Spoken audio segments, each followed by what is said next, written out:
Friends, Dr. Murphy in my beautiful basement garage studio. I like to have what I call church in the hood. Okay, we get to talk about passages. Now, I believe the true word of God, like many millions around this planet, is Christ on the cross. Father, forgive them, for they do not know what they're doing. But there are many other true words of God that come through the scriptures, like Matthew 25, the Beatitudes, a lot of passages about wisdom in the Old and New Testaments. So I want to focus today on this notion of wisdom, all right? Wisdom comes from having lived a unique life. Wisdom does not come from the experts in the ivory towers who have not lived those unique lives, okay? They write about things, but no, they're not experts on all kinds of things like being homeless or a recovered drug addict or you name it. So I want to go to words of wisdom from letters to the editor from yesterday. So this was about Trump's government Inc. is bad for business. So this woman, Hannah Hill, no initials after her name, says this: another reason for the difference between government and business. The latter must generate profit, which often involves eliminating non-performing assets. For government, such assets are the poor, the sick, and the elderly.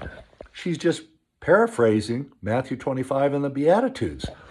Then we have this guy who is a professor, because protectionists such as Mr. Trump mistakenly think of America as a business. They try to run it in a way that we sell as much as possible to foreigners while receiving in exchange as little as possible.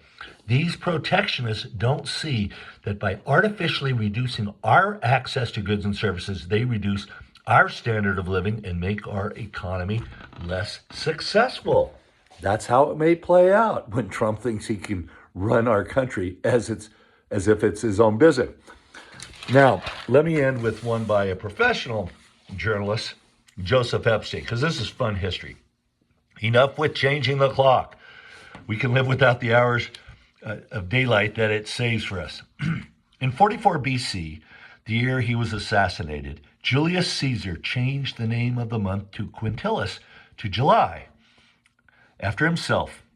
In 8 BC, Gaius Julius Octavianus, Caesar's adopted son and later Emperor Augustus, changed the name of Sextilis to August. To have a lecture, a professorship, a building, a street, an entire town or city named after you, all seem trivial next to having a month named after you. Is Mr. Trump aware of this rare avenue to worldwide fame?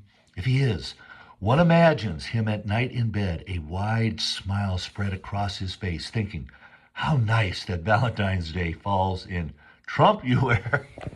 Come on, that's fun.